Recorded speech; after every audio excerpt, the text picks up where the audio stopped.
ቤዛነት በኩል እንዲያወዘጋው ጸጋን እርሱንም እግዚአብሔር በእምነት የሚገኝ በደሙ የሆነ ማስተስሪያ አድርጎ አቆሞ ይህም በፊቱ የተደረገውን ኃጢአት በእግዚአብሔር ችሎታ ስለመተው ጽድቁን ያሳይ ዘንድ ነው። ራሱ ጻድቅ እንዲሆን በኢየሱስ የሚያምነውን እንዲያጸድቅ አሁን በዚህ ዘመን ጽድቁን ያሳይ ዘንድ ነው ይላል። ባለፈው ሳምንት በነበረን ጊዜ ቁጥር 21 እስከ ቁጥር 23 ያለችውን ሀሳብ አይተናል። እዚህ መጽሐፍ እስከ ቁጥር 20 ድረስ በነበረው ሰው ሁሉ ኃጢአተኛ ናቸው የሚለውን ሀሳብ በምዕራፍ 2 እና በምዕራፍ 3 ሰው ሁሉ ኃጢአተኛ ነው። እዚህ ኃጢአት የሌለበት ሰው የለም። ሁሉ ወድቋል፣ ሁሉ በድሏል፣ ሁሉ ተሳስተዋል። ሁሉ ስለወደቀ ደግሞ ለሁሉ የሚሆን የእግዚአብሔር ጸጋ ተገልጧል። ክብር ለኢየሱስ ነው። ለወደቁት ሁሉ የሚሆን ደግሞ ለማንኛው ሰው ሁሉ ወድቋል፣ ለሁሉም ሰው የሚሆን ደግሞ የእግዚአብሔር ጸጋ ተገልጧል። እሱ ምንድን ነው? በሕግና በነቢያት የተመሰከረለት ነገር ግን ከሕግ ውጭ የሆነ ወይ ደግሞ ከሰው ጥረት፣ ከሰው ድካም፣ ከሰው ዋጋ ውጭ የሆነ ሌላ ጽድቅ ተገልጧል። ሰዎች በራሳቸው ጥረት የማያመጡት በጾም በጸሎታቸው በመልካም ስራቸው ሊያመጡት የማይችሉ ሌላ ጽድቅ ተገልጧል። እሱ የእግዚአብሔር ጽድቅ ነው። ሰው እግዚአብሔር የተባረከ ይሁን። እግዚአብሔር በክርስቶስ የገለጠው ጽድቅ የእግዚአብሔር ጽድቅ ነው። የእግዚአብሔር ጽድቅ በክርስቶስ በኩል ለእኛ ተሰጥቶናል። ይሄንን ነው ባለፈው ያለው የተገለጠው የእግዚአብሔር ጽድቅ ነው። የተገለጠበት መንገድ ደግሞ በሕግና በነቢያት የተመሰከረለት ቢሆንም ግን ሰዎች የሚቀበሉት ያለ ሕግ ነው። ከሕግ ውጭ በሆነ ወይም ሰዎች ይህን ጽድቅ የሚያገኙት 10ቱ ትእዛዛት በመጠበቅ ሳይሆን በሙሴ በኩል ለሰዎች የተሰጠውን ሕግ በመጠበቅ የሚገኝ ጽድቅ አይደለም። ይሄ እንደዛማ ቢሆን ኖሮ እነ አብርሃም እያሉ እነ ኢሳይያስ እያሉ ኢየሱስ ክርስቶስ መጥቶ መሞት አያስፈልገውም ነበር። እግዚአብሔር ከሰማይ ወደ ምድር ተመለከተ፣ አንድም ጻድቅ ሲያጣ የገዛ ክንዱን መድኃኒት አድርጎ ላከው ስለምን ይመስላል። ስለዚህ አንድም ጻድቅ ሁሉ በደለ፣ ሁሉ ተሳሳተ፣ ሁሉ ወደቀ። ስለዚህ ሁሉ በወደቀበት፣ ሁሉ በጠፋበት፣ ሁሉ በተሳሳተበት ደግሞ እግዚአብሔር ከሰዎች ድካም ውጪ በሆነ ነገር እግዚአብሔር ጽድቅን ወደኛ መጥቷል። እሱም ስሙ የእግዚአብሔር ጽድቅ ይባላል። ያለ ሕግ ነው የተገለጠው። ስሙ የእግዚአብሔር ጽድቅ ይባላል። የሚሰጠው ደግሞ ለሚያምኑ ሁሉ ነው። እርሱም ለሚያምኑ ሁሉ ይሰጣል። አንተ ይሄንን ካላሟላ ይሄን ጽድቅ ልታገኝ አትችልም አይባልም። ይሄኛው መስፈርት ስላላሟላ ይሄ ጽድቅ ለአንተ የሚገባ አይደለም አይባልም። ለሚያምኑ ሁሉ የእግዚአብሔር ጽድቅ ይሰጣል። እግዚአብሔር የተባረከ ለሚያምኑ ሁሉ ነው። የሚጾምም ይሁን የማይጾምም ይሁን የሚጸልይም ይሁን የማይጸልይም ይሁን ወደ ጌታ ሲመጣ ለሚያምኑ ሁሉ የእግዚአብሔር ጽድቅ ይሰጣል። መስፈርቱ ምንድን ነው? የእግዚአብሔር ጽድቅ ለመቀበል መስፈርቱ ማመን ነው። እግዚአብሔር የተባረከ ነው። ስለዚህ በእምነት ብቻ ያድናል። ስለዚህ መዳን በእምነት ብቻ ነው። ለምንድን ነው መዳንን እምነት ብቻ የሚያስፈልገው? መዳን ቅጽበታዊ እስከሆነ ድረስ መቼም መዳን በቅጽበት ነው። ሰው ሄድነዋል ጌታ ሲያምን በቅጽበት ሄድናል። ስለዚህ ቅጽበታዊ ነው መዳን። ለዚህ እምነት ብቻ ነው የሚፈልገው። ቅጽበታዊ ለሆኑ ነገሮች እምነት ነው የሚፈልገው። ሂደታዊ ስላልሆነ ስራ አይጨምርም። መዳን በሂደት አይደለም። መዳን በፕሮሰስ አይደለም። መዳን በቅጽበት ነው። ስለዚህ መዳን በቅጽበት ስለሆነ የሰዎችን ድካምና ጥረት አይጠይቅም።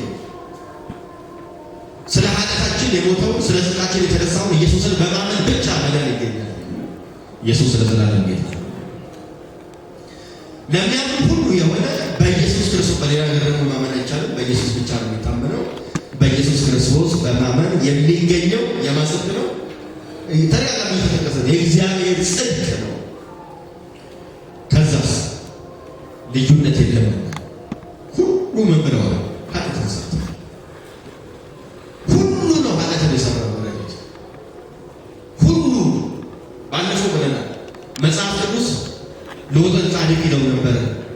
ኖህን ጻድቅ ይለው ነበር።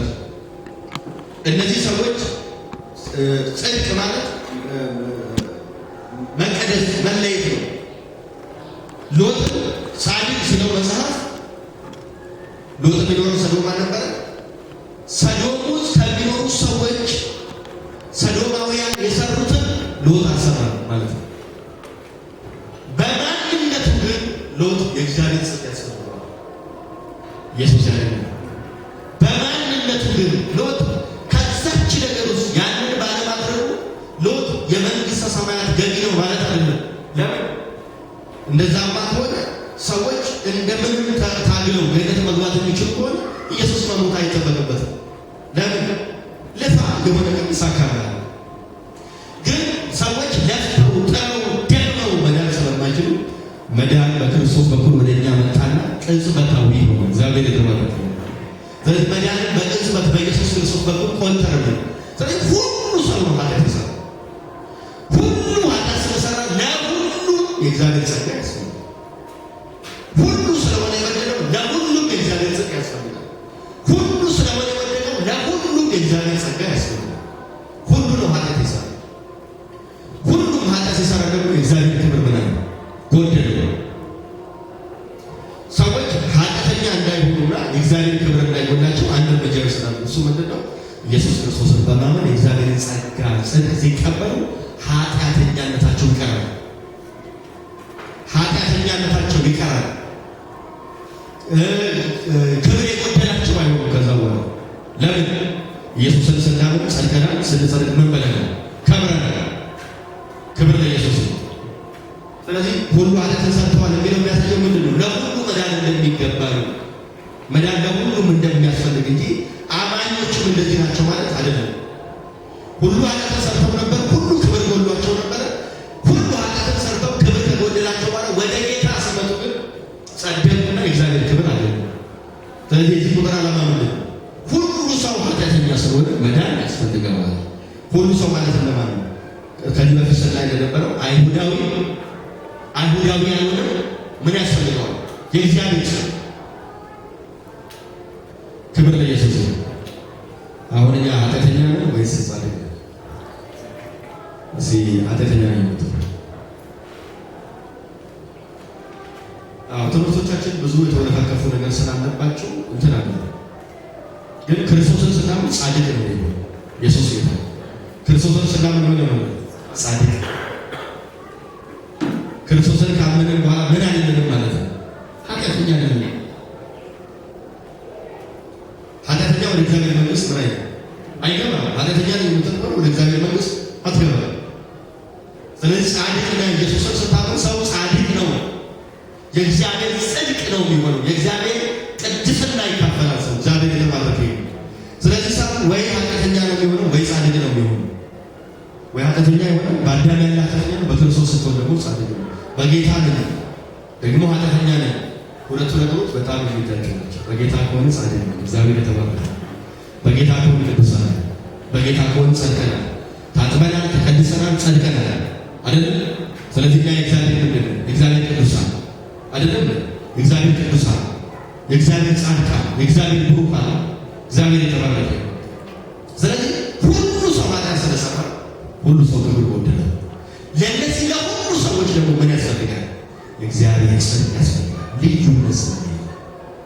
ልዩነት ስለሌለ ልዩነት የለምና ሁሉ ኃጢአትን ሰርተዋልና የእግዚአብሔርን ክብር ጎድሏቸዋል።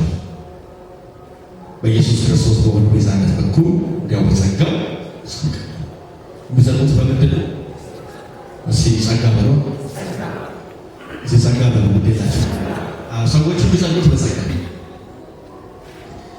አንዳንድ የመጽሐፍ ቅዱስ ክፍሎችን ባለፈው ከዚህ ከሮሜ 3 ጋር ተናባቢ የሆኑትን አይተናል። አንዱ ገላትያ ምዕራፍ 2 ቁጥር 16 ነው። ጳውሎስ እኛ በስራ ሳይሆን በእምነት የሚገኘውን ጽድቅ ፈልገን ጌታን ተቀበልን ነው የሚለው አይደል? ስለዚህ እንዲሁም ደግሞ ተጨማሪ ኤፌሶን ምዕራፍ 2 ከቁጥር 1 እስከ 5 ያለውን እስከ 8 ያለውን አነበብን። ማንም እንዳይመካ ማለት በበደላችን በኃጢአታችን ምን ነበር? ሙታን። በቃ ሙታን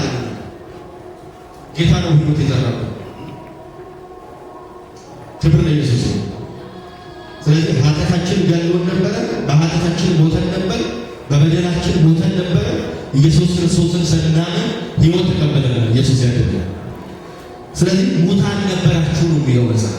ለመሞት ጥቂት ነገር ሲቀረናል ጌታ ያመጣው ወዳጆች።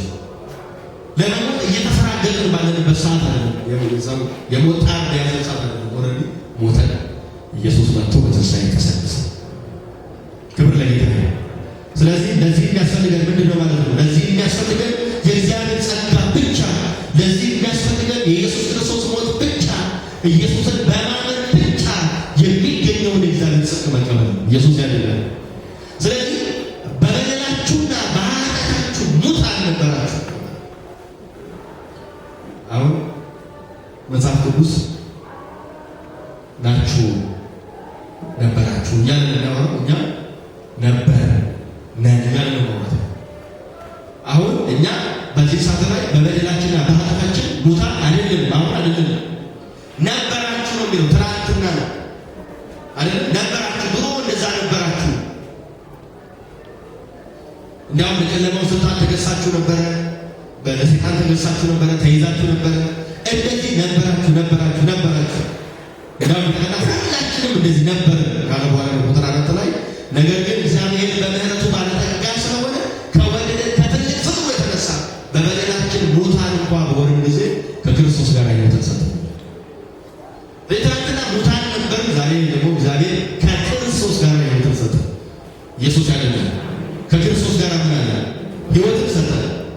እግዚአብሔር የሰጠን የልጁን ሕይወት ነው። ወላጆች ይህንን የዘላለም ሕይወት የሚለውን ቃል መጽሐፍ ቅዱስ ዞዊ ላይፍ ነው። ዞዊ ላይፍ እንደ እግዚአብሔር አይነት ሕይወት ማለት ነው። የማይሞት ሕይወት፣ የማይጠፋ ሕይወት፣ የማይበሰብስ ሕይወት፣ የሆነ ጊዜ የማይቋረጥ ሕይወት ተቀበለናል። የዘላለም ሕይወት ማለት ረጅም ዘመን መኖር ማለት አይደለም። ለምን ሰው በሲኦል ውስጥ ለዘላለም ነው የሚኖረው አይደል? ሰው ሲኦል ከገባ በኋላ ነዶ ወዲያው አይጠፋም እንጂ ሲኦል የሚገባ ለዘላለም ነው። በሲኦል የሚኖረው ገነት የሚገባ ለዘላለም ነው። ገነት የሚገባ የዘላለም ሕይወት የእግዚአብሔር ሕይወት ነው። ወዳጆች እግዚአብሔር የዘላለም ሕይወት እንደሰጠን ይህን ሕይወት በልጁ እንዳለ ምስክሩ ይህ ነው ካለማ ልጁ ያለው ነው ሕይወት አለ። ልጁ የሌለው ሕይወት አው ልጁ ያለው ሕይወት አለ። እግዚአብሔር የዘላለም ሕይወት ሰጥቶናል። ሕይወቱን የሰጠን በማን በኩል ነው? በልጁ በኩል። ኢየሱስን ታምናለህ ማለት የልጁ ሕይወት አለ ማለት ነው። አንድ ሰው ኢየሱስን ሲያምን የእግዚአብሔር ሕይወት በክርስቶስ በኩል ተቀብሏል። ኢየሱስ ለዘላለም ያድናል። ስለዚህ በኃጢአታችን በበደላችን ሙታን በነበርን ጊዜ እግዚአብሔር በምሕረቱ ባለጠጋ ነው። ከወደደን ከትልቅ ፍቅሩ የተነሳ በበደላችን ሙታን እንኳ በሆንን ጊዜ ከክርስቶስ ጋር ሕይወትን ሰጥቶናልና በጸጋ ድናችሁ። በምንድን ናችሁ? በጸጋ። በምንድን ናችሁ? በነፃ። በምንድን ናችኋል? ያለ ድካም። በምንድን ናችኋል? ያለ ዋጋ። አንተ ለመዳን ምን አዋጣ? ምን ማመን ብቻ፣ ማመን ብቻ። ኢየሱስን ማመን ከጨለማው ማምለጥ ነው። ኢየሱስን ማመን ከሞት ማምለጥ ነው። ኢየሱስን ማመን ከዘላለም ፍርድ ማምለጥ ነው። ወዳጆች ትናንት የሆነ እምነት ውስጥ የነበረ ሰው ዛሬ ወደዚህ እምነት እንደመምጣት ነው። መንግስት ነው የሚቀይረው ሰው አይደል? ወደ ጌታ ሲመጣ መንግስት ነው የሚቀይረው፣ ሕይወት ነው የሚቀይረው፣ ስፍራ ነው የሚቀይረው፣ አምላክ ነው የሚቀይረው፣ አባት ነው የሚቀይረው። እግዚአብሔር ለዘላለም ይባላል። በጸጋ ድናችኋል። ቁጥር 8 የሚነገረን ምንድን ነው? ጸጋው በእምነት አድኗችኋልና ይህም የእግዚአብሔር ስጦታ ነው። ምን? እግዚአብሔር ስጦታ ነው። ይህም የእግዚአብሔር ስጦታ ነው እንጂ ከእናንተ አይደለም፣ ማንም እንዳይመካ ከስራ አይደለም። እግዚአብሔር የተባረከ። በጸጋ ድናችኋል። ይሄ ደግሞ የእግዚአብሔር ስጦታ ነው። ማንም እንዳይመካ ከስራ አይደለም። ወላጆቼ መዳናችን ከስራ አይደለም። እምነትና ስራ ደምረን አይደለም። ምንድን ነው አይደለም? እምነትና ስራ ደምረን አይደለም። የምንድነው? በእግዚአብሔር ጸጋ ብቻ ነው። ምንድነው? ኢየሱስን በማመን ብቻ ነው እንጂ እምነት ላይ የሆነ ነገር ጨመረን አይደለም። እንደዛ ማለት ሌሎቹም እኮ እንደዛ ነው የሚያምኑት አይደለም እንዴ? ሌሎቹም እምነት ሲደመር ስራ እኩል ይሆናል መዳን ብሎ ነው የሚያምኑት። እኛ ደግሞ እምነት ሲደመር እምነት እኩል ይሆናል መዳን ብለን ነው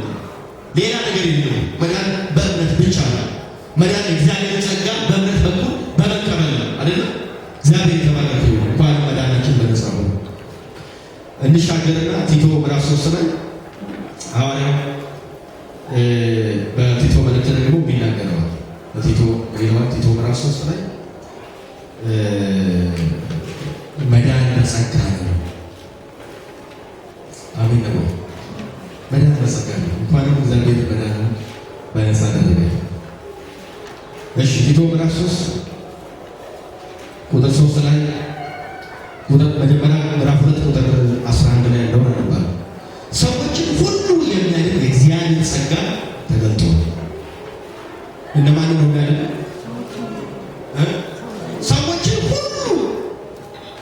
እዚህ ሰዎች ሁሉ የሚሉት ውስጥ የሌለ ማን ነው?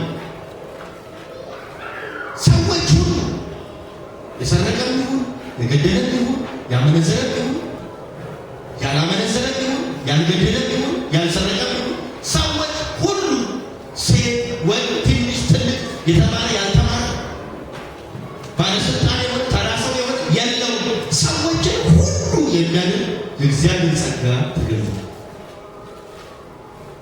ሰዎችን ሁሉ የሚያድን የእግዚአብሔር ጸጋ ተገልጧልና ይህም ጸጋ ሰዎችን ሁሉ ለማዳን የተገለጠው ጸጋ ይህም ጸጋ ኃጢአተኛነትንና ዓለማዊ ምኞትን ክደን። ጸጋው ምን ያደርጋል? ከማዳን ቀጥሎ ኃጢአተኛነትንና ዓለማዊ ምኞትን ያስክዳል። ወዳጆቼ ሰው በምክር አይሻሻልም። ሰውን የሚለውጠው የእግዚአብሔር ጸጋ ነው። ምክር አይለውጥም። እንዳውም አንዳንድ ሰዎች የተመከሩ ይሰጣቸዋል አይደል? አትጠጣ ብለህ የመከርከው ቀን ጠጥቶ ይመጣል። ስለዚህ በምክር ሰው አይለወጥም። በስራ ሰው አይቀይርም። ሰውን የሚቀይር የእግዚአብሔር ጸጋ ብቻ ነው። እግዚአብሔር የተባረከ ሰውን የሚለውጠው የእግዚአብሔር ጸጋ ነው። ለምን ሰው የእግዚአብሔር ጸጋ ሲቀበል ኃጢአተኛነትን ዓለማዊ ምኞትን ይክዳል። አንዳንዱ አኩርፎ ይመጣል። አኩርፎ ይመጣና ዓለምን ታርቆ ይመለሳል። ክደት ሲመጣ ግን አትመለስም። ኢየሱስ ያድናል። ስለዚህ አሁን ከዓለም ጋር እንድንጣላ ሳይሆን እንድንክድ ነው። ስለዚህ ዓለምን የሚያስክደን ምንድን ነው? የእግዚአብሔር ጸጋ። ሰውየው በጣም ሁሌ ቃል ይገባል። ምሳሌ በቃ እኔ ከዚህ በኋላ በቃ አረጌተዋለሁ ምናምን። ከዛ አንድ ቀን ቤተክርስቲያን ሄዶ ብሎ ለስርዓት ፈጽሞ ምናምን ይመጣል። ከዛ ከቤተ ክርስቲያን ተነስቶ ቤቱ ሲደርስ 10 መጠጥ አለ። 10 መጠጥ ከዛ እንደምን በቃ እግሩ የታገለ ያልፈዋል። ዋው በጣም ጎበዝ አለፈ። ከዛ አሁን እንደምን ያልፈው ወይኔ ዛሬ አልተቻልኩም ማለት ነው። 2 ያልፋል፣ 3 4 ያለ 9 አለፈ። ከዛ ሰው ዋው 9 በድል ስለተወጣው 1 ሊትር ያስፈልገኛል።